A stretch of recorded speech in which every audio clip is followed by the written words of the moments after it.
The moment you choose self-respect over emotional permission is the moment a narcissistic ego realizes it was never in control, only temporarily believed it was. One of the most unsettling experiences for a narcissistic personality is the sudden loss of the psychological mirror they depend on to maintain their sense of importance, as observed in the analytical tradition of Carl Jung. The ego is not always a stable structure. For some individuals, it is constantly reinforced through the reactions of others.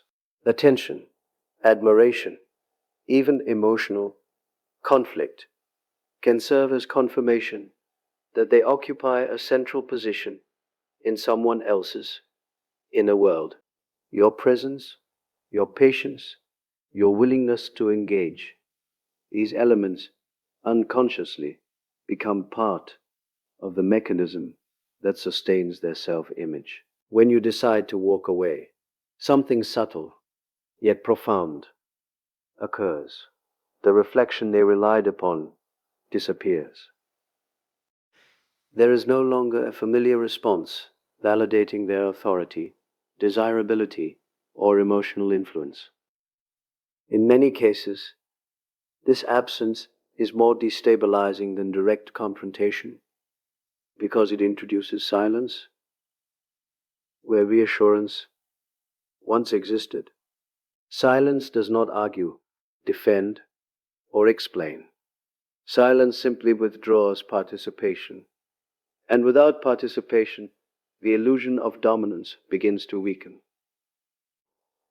Psychologically, the ego struggles when it can no longer confirm itself through external reactions. The dynamic shifts from control to uncertainty. The question is no longer how to influence you, but why the influence no longer works.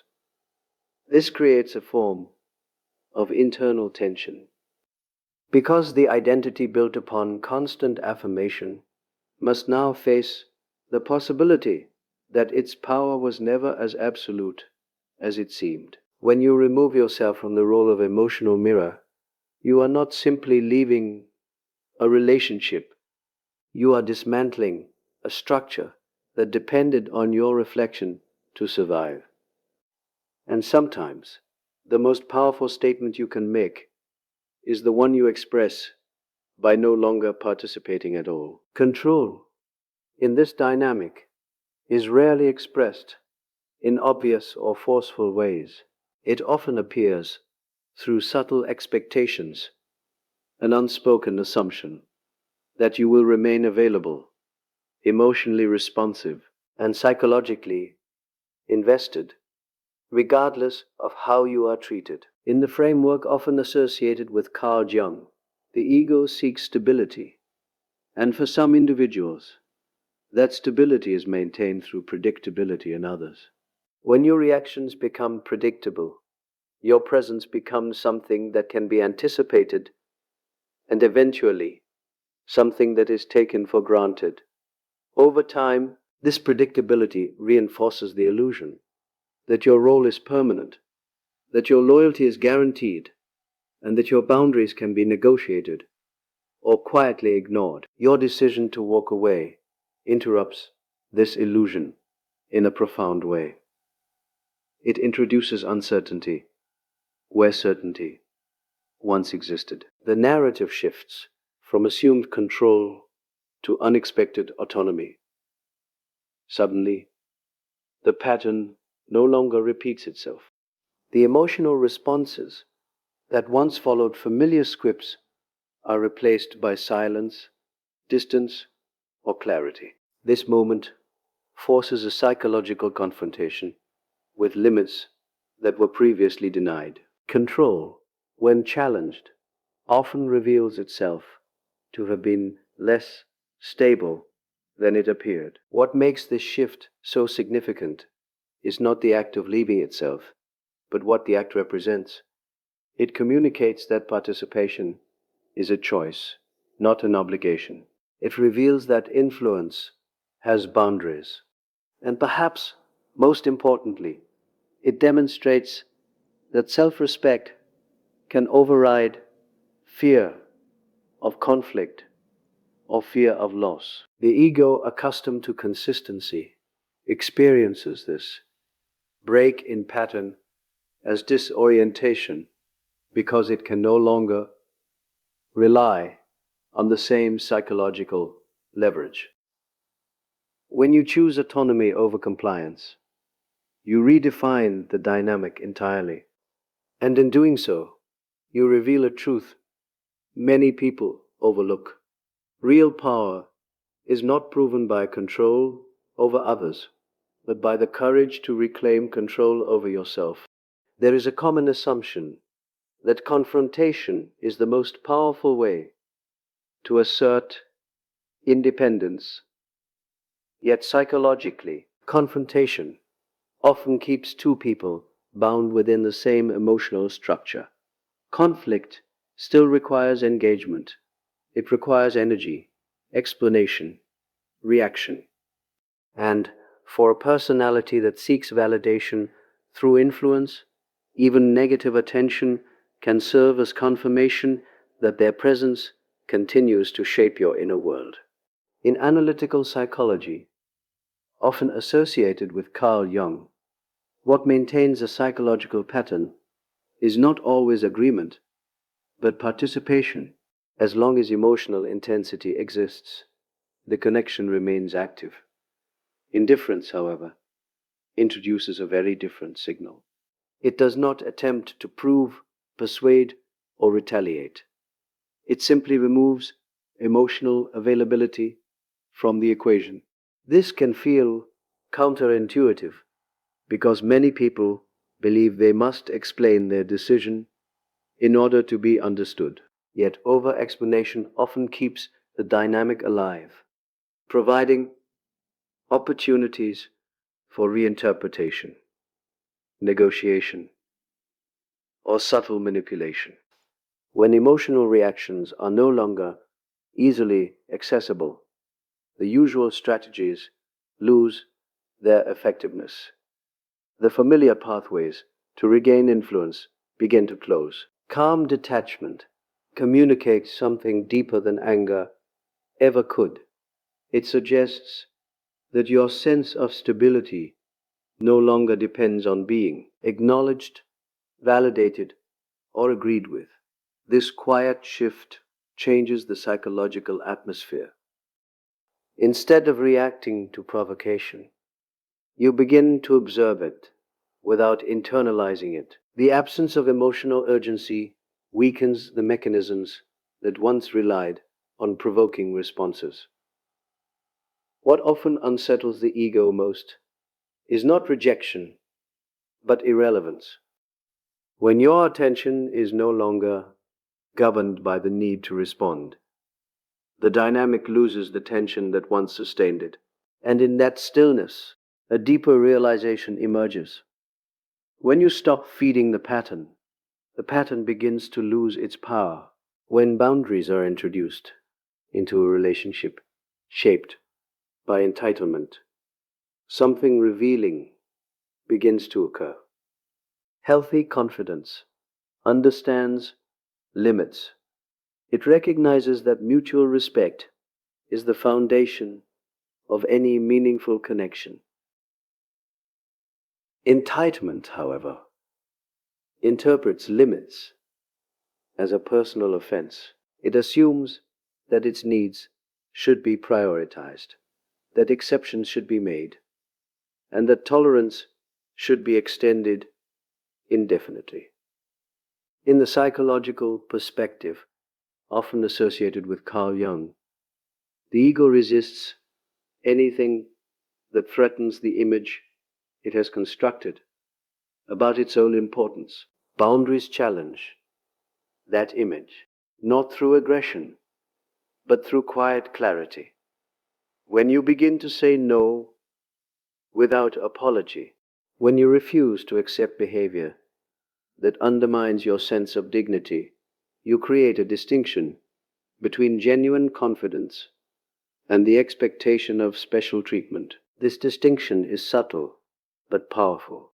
It reveals that self-worth is not negotiated through persuasion, nor surrendered through guilt. Instead, it is demonstrated through consistency. A boundary is not an attempt to control another person. It is a decision about what you will or will not allow to define your internal environment. For someone accustomed to compliance, boundaries introduce an unfamiliar resistance. T. The assumption that influence is automatic begins to weaken. What once felt certain becomes conditional. And in that moment, the difference between connection and control becomes impossible to ignore. The ego, confronted with limits, must either adapt or react. Often the reaction itself exposes the extent to which entitlement relied on the absence of resistance. Boundaries do not create distance for the sake of separation. They create clarity for the sake of truth.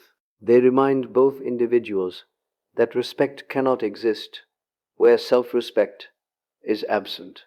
And perhaps the most transformative realization is this: the moment you stop negotiating your worth is the moment others are forced to confront the reality of it. One of the less obvious disruptions occurs when your personal growth begins to challenge the identity that was once assigned to you.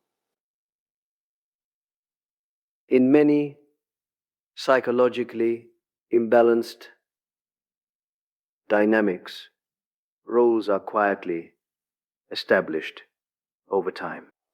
One person becomes the stabilizer, the forgiver, the one who explains, the one who adapts. These roles are not always spoken, but they become deeply embedded in the structure of the relationship. From the perspective often explored in the work of Carl Jung, identity can become entangled with the expectations projected onto us by others. When those expectations remain unchallenged, the pattern feels permanent. Yet growth is, by its nature, unpredictable. The moment you begin to question the role you have been given, the narrative starts to lose its coherence.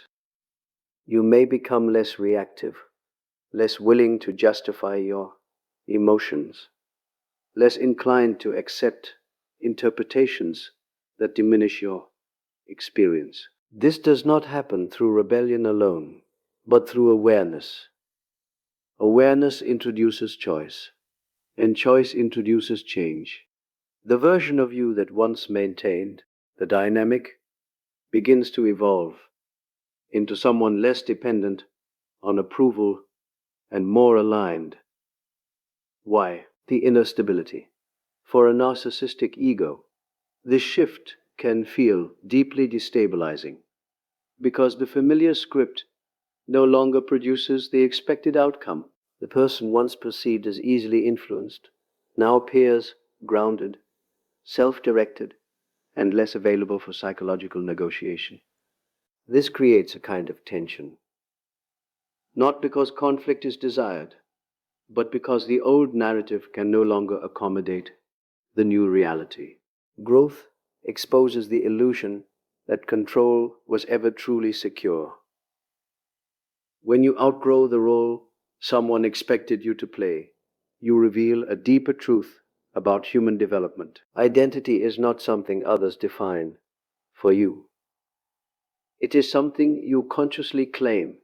And the moment you claim it, you step beyond the reach of expectations that were never meant to confine you. At the deepest level, the decision to walk away is not merely about distance from another person.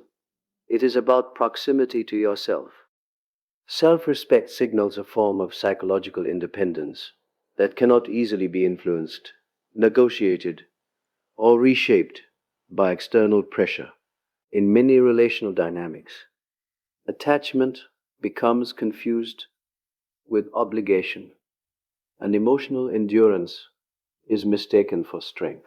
Yet, from the perspective often associated with Carl Jung, genuine strength is not found in how much discomfort one can tolerate, but in the willingness to confront what compromises the integrity of the self. When self respect becomes the foundation of decision making, something fundamental shifts internally. Fear of disapproval begins to lose its authority. The need to constantly explain your value begins to fade. You no longer measure your worth through someone else's reactions because your direction is guided by principles rather than persuasion. This quiet certainty communicates more than any argument could express. It reveals that your presence in any relationship is intentional, not dependent, and that your emotional energy is not available for conditions that diminish your sense of identity. For a narcissistic ego, this independence represents a profound loss of influence. Influence depends on access. Access to your attention, your empathy, your willingness to question yourself in order to preserve connection. When that access is no longer granted automatically, the dynamic changes. The power once derived from your hesitation begins to dissolve in the presence of your clarity. Independence does not need to announce itself loudly. It becomes visible through consistency, through calm decisions that are no longer driven by fear of losing approval. Ultimately, self-respect is not an act of defiance against another person. It is an act of alignment with your own psychological truth. And the moment you choose alignment over attachment is the moment your life begins to move in a direction that no external force can easily redirect.